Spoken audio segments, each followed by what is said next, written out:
E aí, Flávio? Boa tarde, pessoal. Tudo bem? Me ouvem bem? Eu estou ouvindo. Estou ouvindo. Vamos lá, pessoal. Twitch. Beleza. Imagem, acho que tá ok.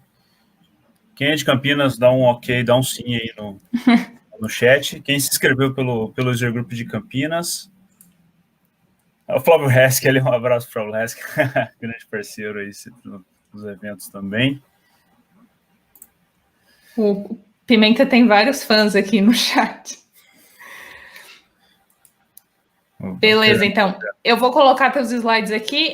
Pessoal, é a mesma dinâmica. O Flávio vai fazer a palestra dele, no fim abre para perguntas e esse mesmo esquema de perguntas dele para vocês, valendo créditos de $25 e um voucher de certificação. É isso aí, Ana. Só para confirmar, eu tenho 40 minutos, é isso? 35. 30 de apresentação e 5 de perguntas. Isso, que a gente justamente. passou um pouco ali no começo. Não, tranquilo. Era só para me programar aqui. Então, tá. Ok. Beleza, então. Vou lá. Valendo, obrigado. Bom, pessoal, boa tarde. Um abraço para o pessoal de Porto Alegre, que estava acompanhando agora o de Porto Alegre. Passei um tempo aí no projeto de Porto Alegre, uma cidade maravilhosa aí. Bom, participei de alguns meetups aí do grupo de Porto Alegre, um grupo bem bacana, também bem engajado. E hoje eu vim aqui representar o AWS User Group Campinas, do qual eu faço parte, sou também organizador, e vou falar um pouquinho de gestão de custos na AWS, né? Um dólar aí nas alturas e todo mundo preocupado aí em economizar. Mas eu vejo que a preocupação com o custo aí realmente tem que ser sempre, não só quando o dólar está alto, né? E, primeiramente, né, eu ia chamar o Zapata para me ajudar com esse slide, mas vamos lá, né, a gente faz às vezes aí. Quem que tem um chefe que está assim, uma empresa que está assim, ó, distribuindo dinheiro para todo mundo gastar à vontade com o que precisar, né? Acho que aqui no Brasil, principalmente com pandemia, ninguém, né? Então, o que está acontecendo é o contrário, todo mundo apertando os custos aí, né? E aí, nesse momento, né, eu trago aqui a pergunta de R$1 milhão. Essa pergunta não vale nada, viu, gente? Não adianta colocar no chat aí, que essa não tá valendo, hein? Essa é só para instigar mesmo, né? Sobre quem que é o responsável pela conta da AWS aí, né, no seu trabalho. É o departamento financeiro, que afinal de contas ele que põe o cartão, ele que passa o cartão na hora de pagar, né? É o gerente de TI, porque é o gerente que tem que tomar conta de tudo, né? É o Scrum Master, que é quem tem que tirar os impedimentos aí da equipe, o Scrum Master que se vire com isso, ou são as equipes de TI, né? Os devs, os QAs, pessoal de segurança, pessoal de infra, né? Todo mundo que está aplicando a cultura DevOps no dia a dia. Então, a cultura DevOps traz muito isso, né?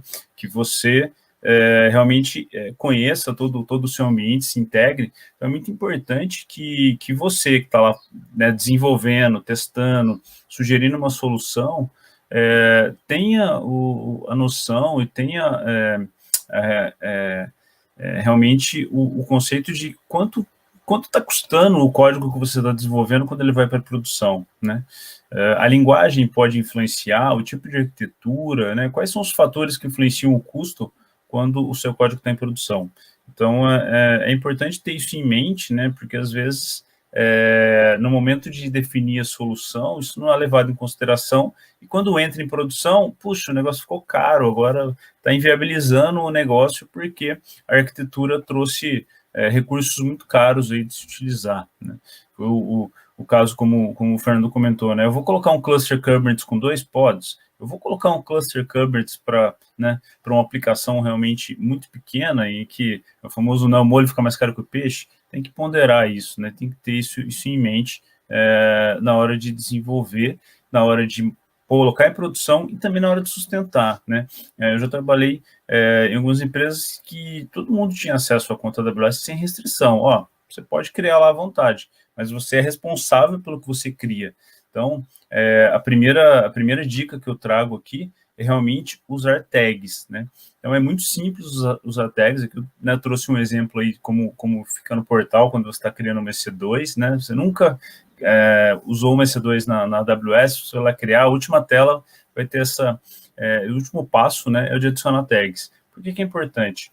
Eu colocando tags e marcando essa tag no meu billing, eu consigo ter uma visão de onde que está, o que está custando, né, onde que está custando cada projeto, cada ambiente, cada aplicação. Então é importante eu ter essa visibilidade, porque quando eu fiz isso há uns 2 anos atrás, num projeto, numa empresa que eu trabalhei, do dia 9 para o dia 10, aqui, como vocês viram nessas imagens, o custo caiu 8%, só porque eu virei para todo mundo e falei, gente, a gente está sem tag nenhuma, a gente não tem identificação nenhuma dos recursos. Eu preciso que vocês entrem na conta da AWS e coloquem uma tag no que é de vocês, coloquem uma tag no projeto de vocês no ambiente, identifiquem essas informações para mim e até semana que vem, o que tiver sem tag, eu vou apagar, né? Então, o pessoal viu o que era importante, realmente colocou tag, e nessa análise, eles descobriram que tinham recursos lá que eles tinham esquecido. Puxa, eu criei uma máquina aqui para um teste e ficou aqui. Eu criei uma instância que eu desliguei, não estou usando há 1 ano, ela tem 3 teras de disco, né? E ficou aqui.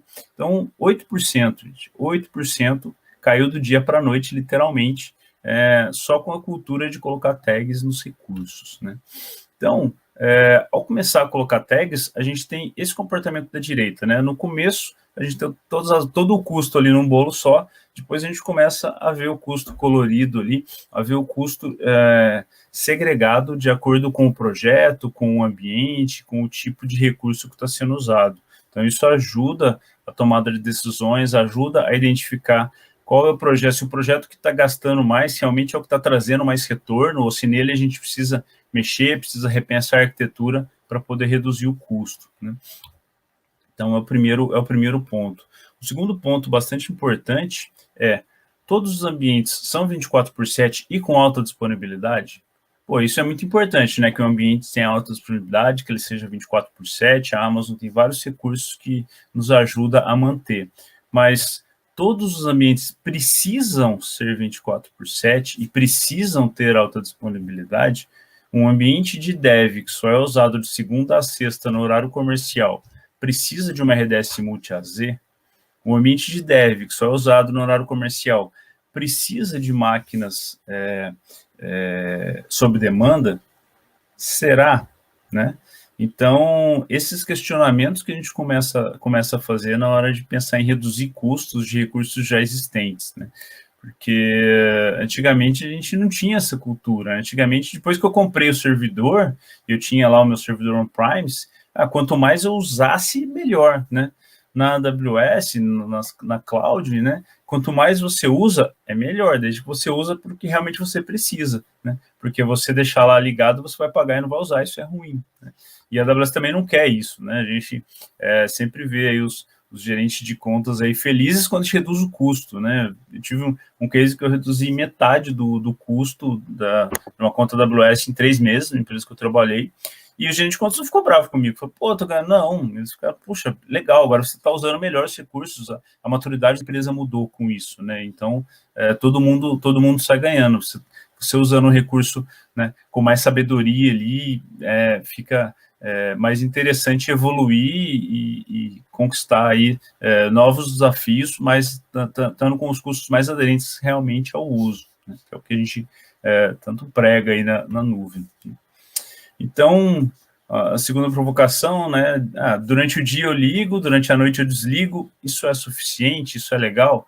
Isso é legal, né? Se o ambiente não é produtivo, se o ambiente dev é um ambiente de testes, eu posso ter essa dinâmica de ligar de dia, desligar de noite. Tem N formas de fazer isso de forma automatizada, não precisa crucificar o estagiário para ficar fazendo isso todo dia, tá, gente?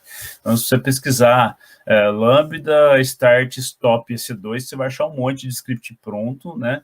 Você pode deixar lá um script, uma aplicação Lambda agendada, uma function agendada para fazer isso, de acordo com tags também, é super simples, mas mais interessante do que iniciar e desligar é você construir e destruir, né? Puxa, o ambiente dev, eu posso construir no momento que eu preciso utilizar e destruir. Puxa, mas todo dia eu vou fazer isso?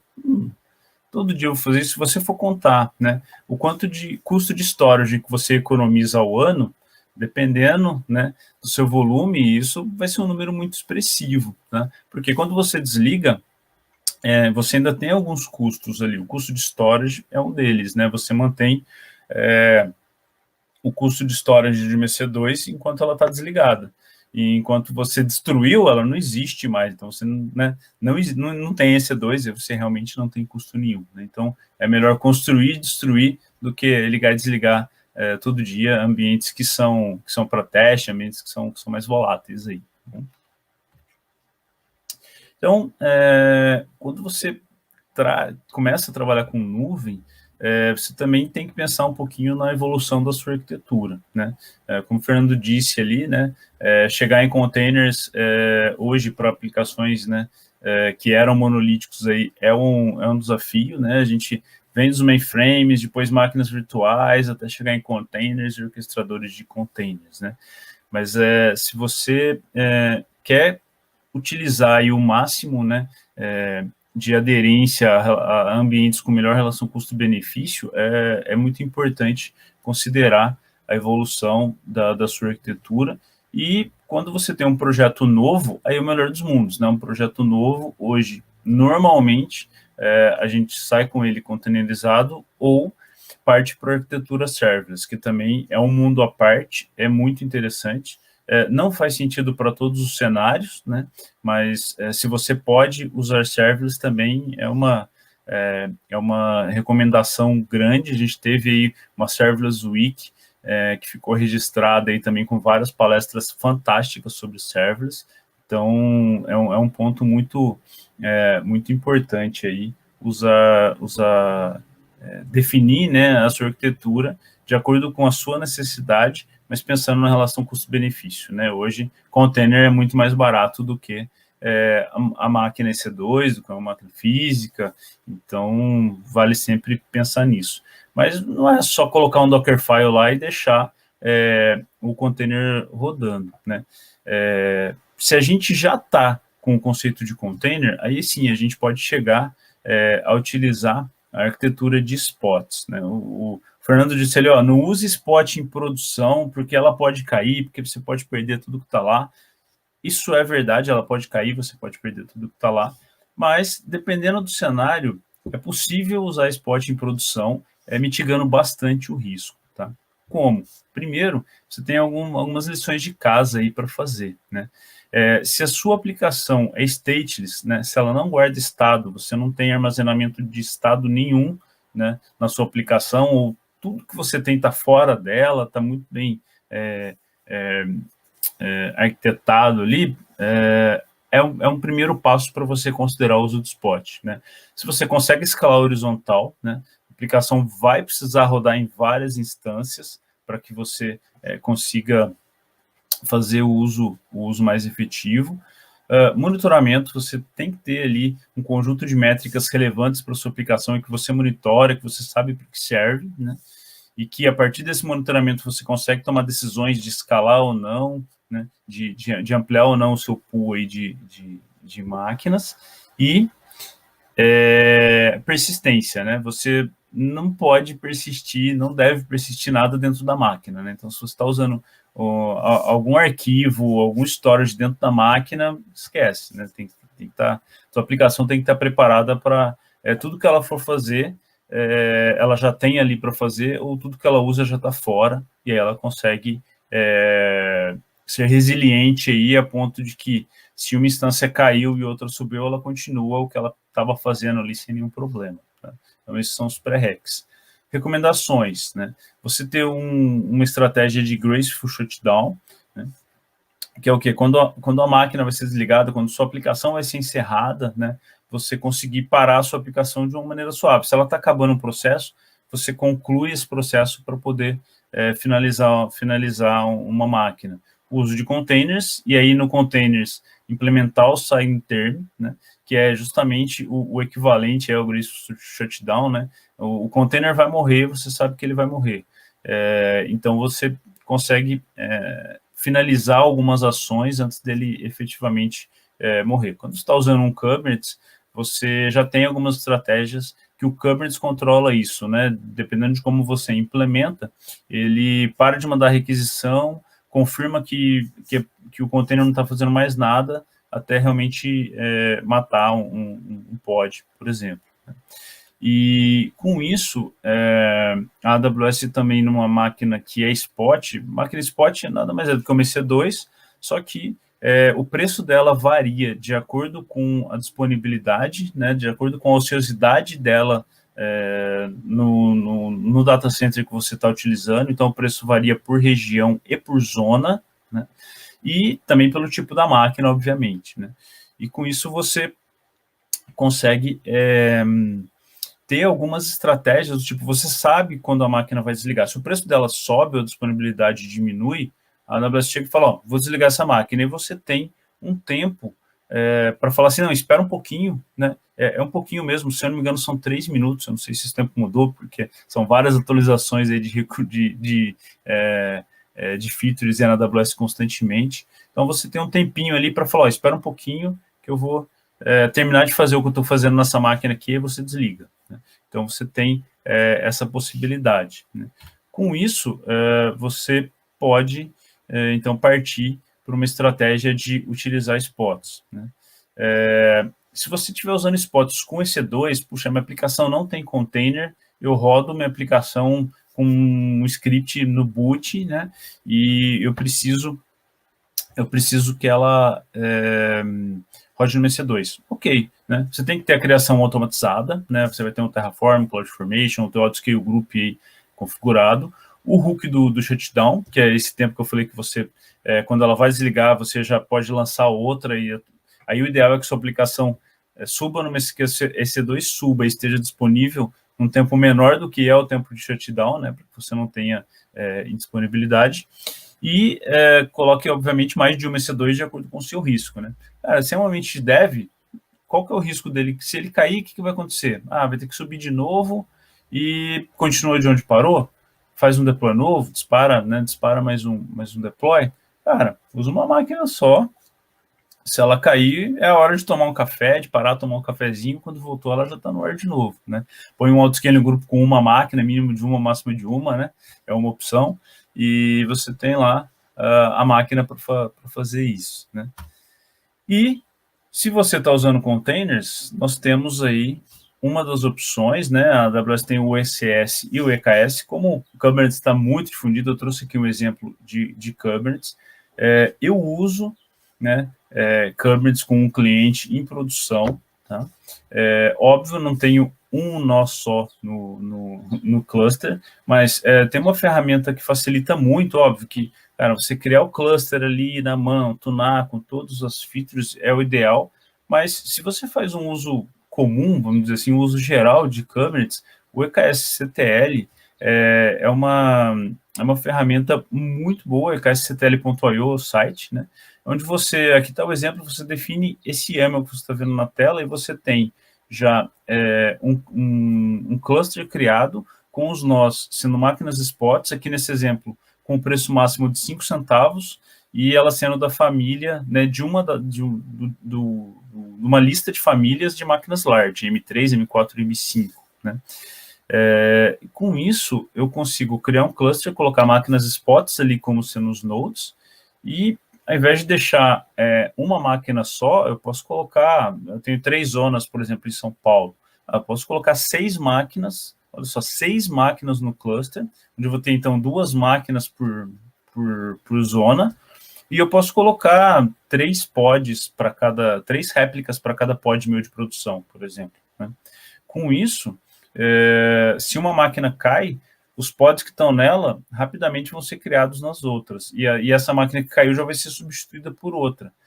O Spot Fleet, né, que é o recurso que ele usa ali por trás, ele vai escolher qual é a melhor estratégia ali. Se você colocou por custo ou por diversidade de família, qual é a próxima máquina disponível. Vamos supor que você estava usando M3 e a M3 ficou cara. Ele vai tentar M4, vai tentar M5, de acordo com a mais barata ou a mais diversa, de acordo com a estratégia do Spot Fleet que você colocou. Então, isso ajuda bastante aí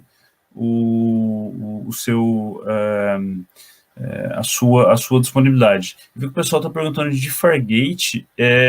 Eu não sei se Fargate tem algum uso com Spot, tá?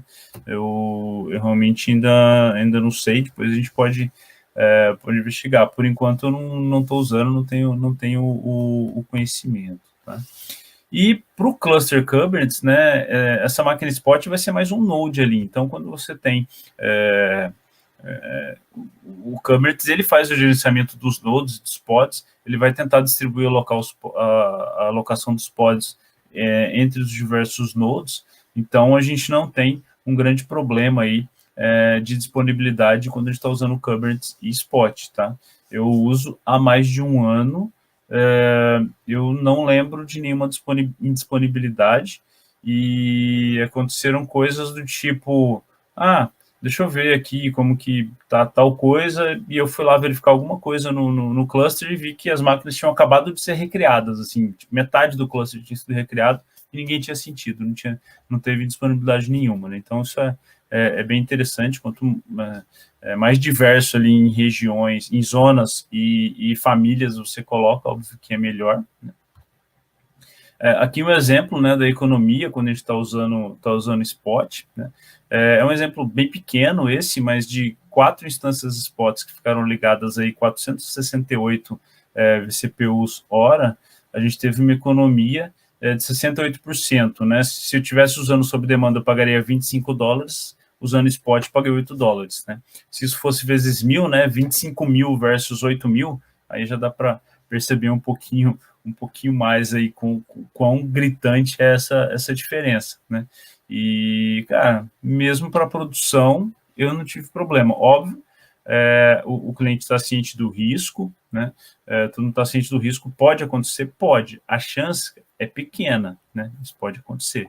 Então, você pode trabalhar com soluções híbridas, sua aplicação é muito crítica e tem um risco muito grande, você pode trabalhar com soluções híbridas de ter um pouquinho de spot, um pouquinho de reservadas. Aí você pode ter os nós das reservadas ali recebendo só pods de produção, você pode ter essas estratégias para ter realmente uma garantia absoluta que você nunca vai ficar indisponível, né? Eu até brinquei, é mais fácil ficar indisponível por problema da aplicação ou por algum outro problema do que por conta das spots ali, tá?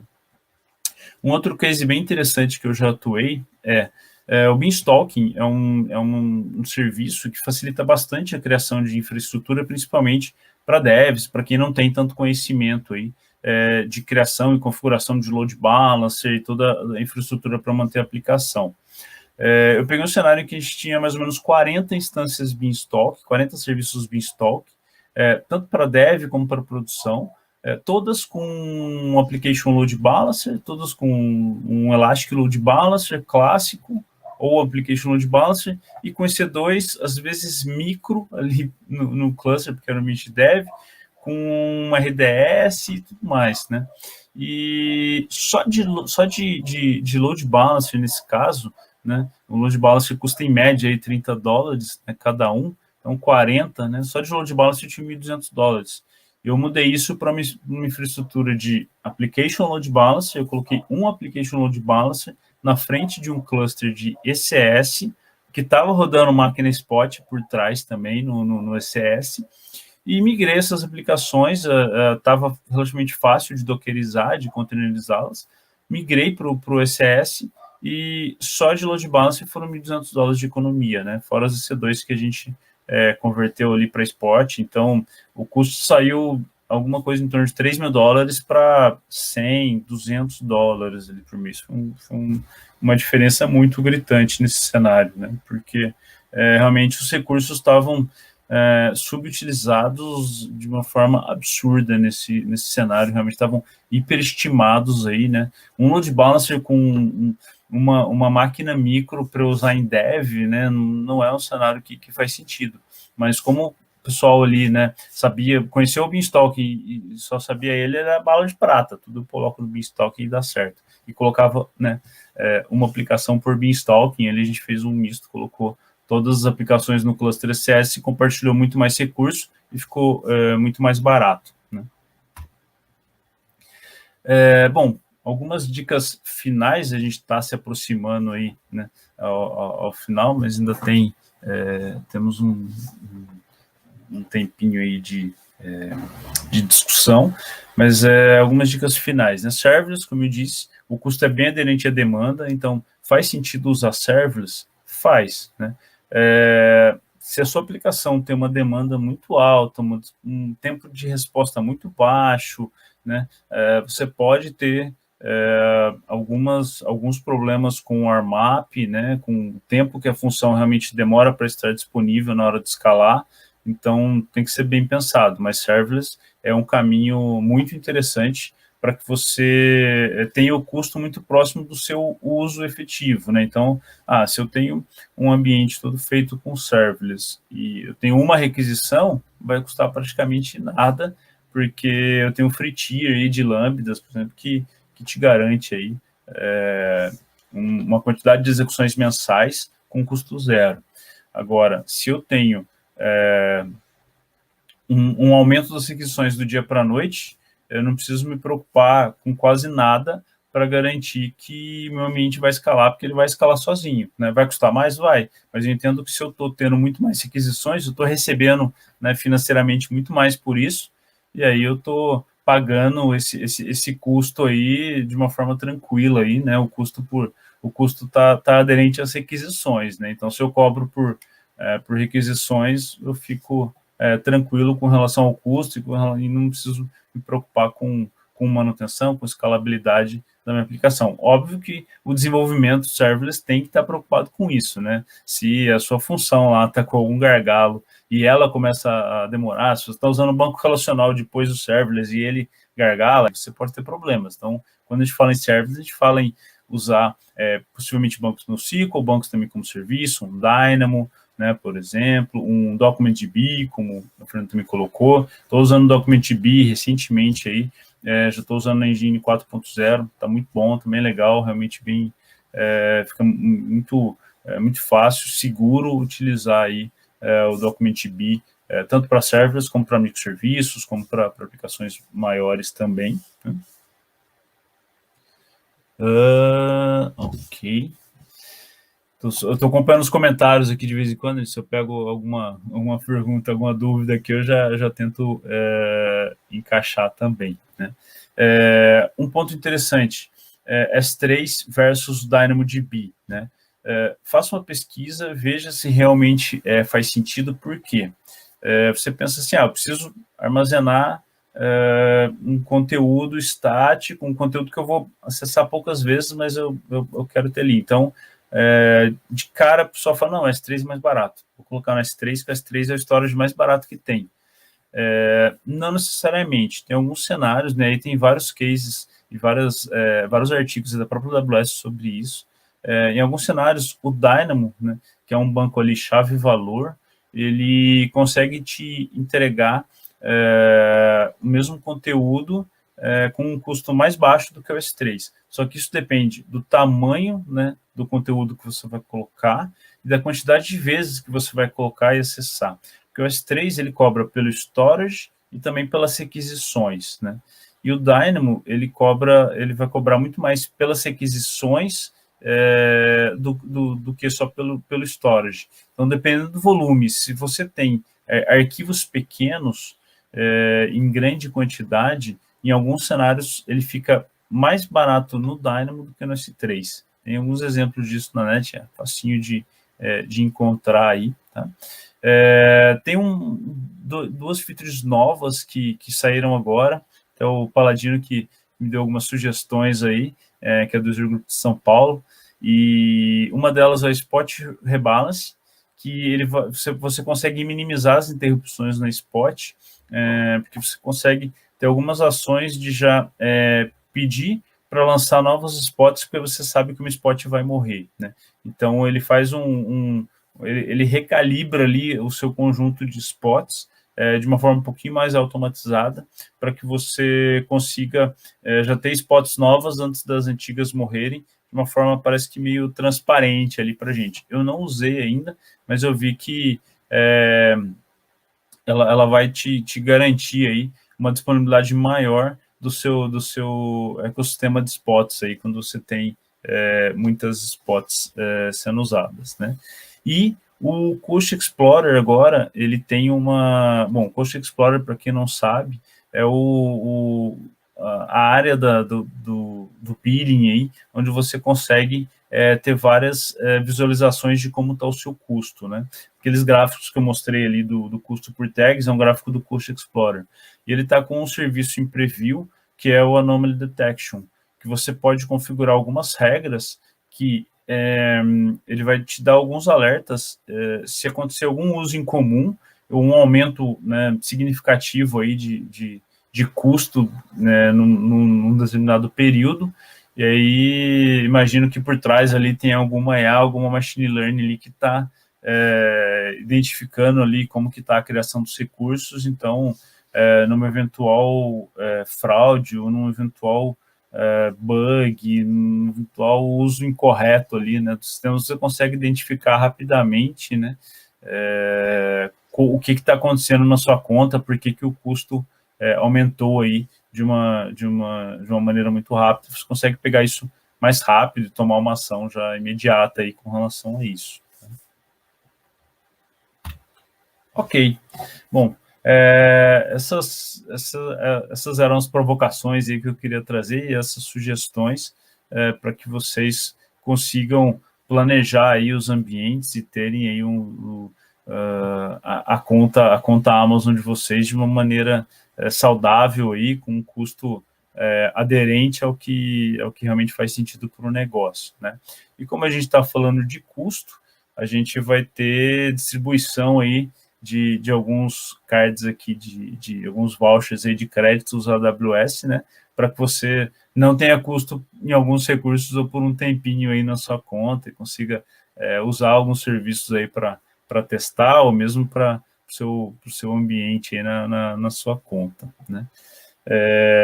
Bom, acho que era isso. Tem alguma... Vamos ver se tem alguma dúvida aqui.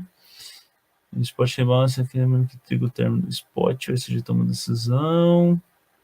A galera tá falando do capacity rebalance aqui da spot.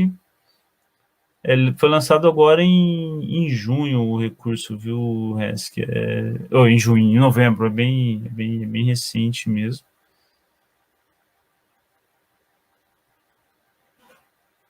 É isso aí.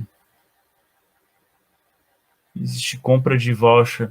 Eu não falei aqui das instâncias reservadas, né? Como o Fernando já tinha colocado também. As instâncias reservadas, elas são realmente estratégias aí. Se você sabe que você vai usar uma quantidade de instâncias por um período, você pode já fazer essa reserva, ou, garantir para a Amazon, falar, eu vou usar por um ano 10 máquinas large, né?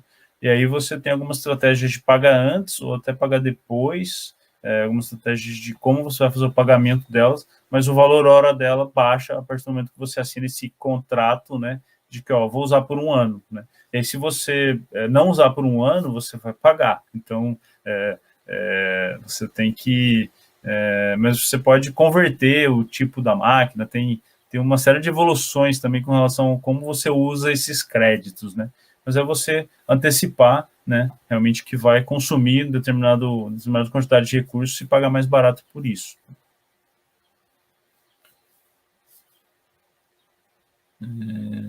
Isso o José colocou de 1 ou 3 anos. Acho que é de 1 até 3 anos. Pode fazer por um.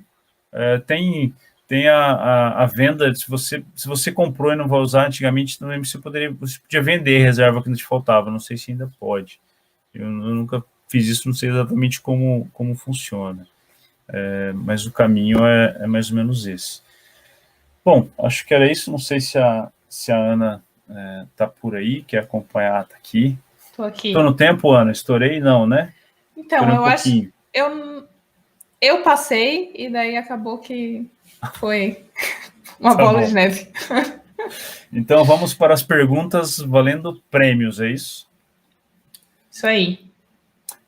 Ana, acho que você está sem câmera, mas o pessoal está te ouvindo. Pelo menos estou te ouvindo, tá? Só pra... Ai, que louco. Tá bom. Não, foi só...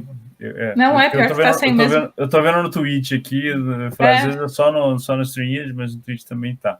Agora sim, agora você apareceu. Bom, então as primeiras perguntas vão ser valendo voucher. Se eu não me engano, tem 4 perguntas aqui, se eu não estou louco. São valendo então... créditos. Desculpa, créditos. É que eu sempre falei que os créditos como voucher de uso de crédito. Amazon, né? Sim. Voucher de crédito. Não, então, as 3 primeiras valem créditos para sua conta AWS e a última vai valer um voucher para certificação.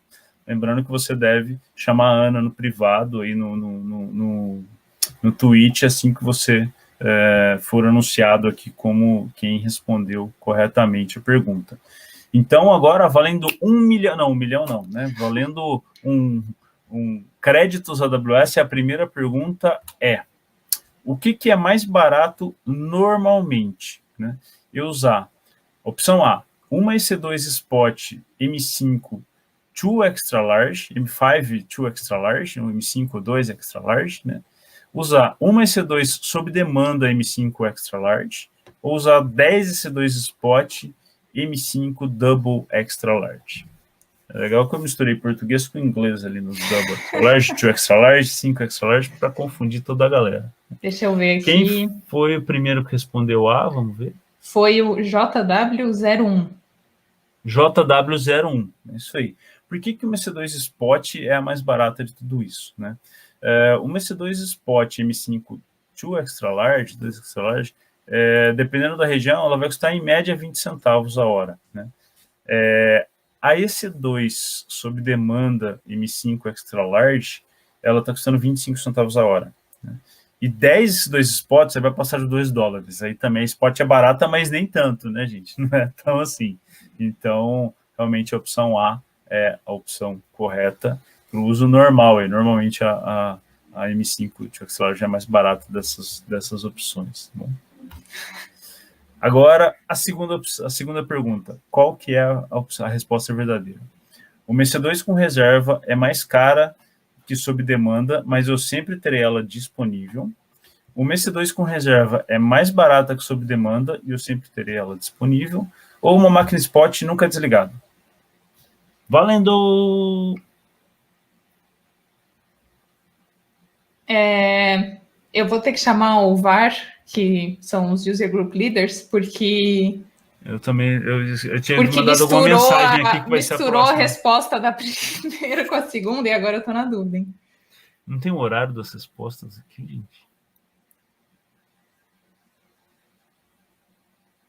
Chat paused. Eu tô achando que foi o Emerson H. Silva. Vamos ver. E o VAR confirmou para mim que foi Emerson H. Silva. Grande Emerson. Me manda uma mensagem no privado da Twitch com o teu e-mail, por favor. Tá, agora eu vou mandar uma mensagem aqui de pergunta nova só para gente saber. Agora vai. Eu tava mandando uma aqui também. Ela. Primeiro sou eu, hein? Vamos lá. Atenção, valendo. Essa ainda vale o crédito. Se não tiver mais nenhuma depois dessa, não, mas tem. São 4. Deixa eu ver. Eu tô com o planinho. Essa ainda vale crédito. Isso, essa ainda vale crédito. Essa ainda vale crédito, é isso mesmo. O que é mais barato? Usar o S3 ou usar o DynamoDB? Opção A, o S3, opção B, o DynamoDB e opção C, depende do tamanho dos arquivos e da quantidade de requisições. Acabei de responder, todo mundo respondeu C. Quem foi o primeiro? C, depois do pergunta nova. O problema é que teve gente que respondeu antes da pergunta.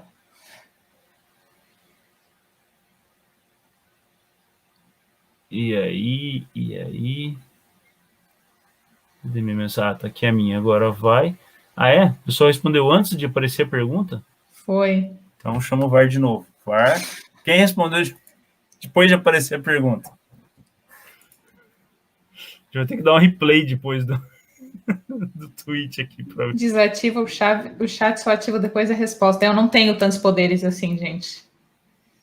Eu nem sabia que dava para desativar o chat. O Flávio roubou. Então, deixa eu ver aqui. Eu roubei? Não, o Flávio Haskell roubou. Não, Deixa eu ver, reseta, blá, blá, blá. Bom, teve um reseta no G... Temos GNME. opinião de 3 VARs aqui, que foi o Cloud Practitioner. Ok, então Cloud Practitioner ganhou. Me manda um whisper ou mensagem privada na Twitch com teu e-mail, por favor. Agora vai ser o seguinte, eu vou escrever valendo, só depois da minha frase valendo é que vai valer. Certo? A gente pode mudar, então, para o pessoal... Bom, não sei. Eu ia falar mudar ABC para 1, 2, 3, mas daí eles já sabem. Aí alguém vai falar 1, 2 ou 3 antes.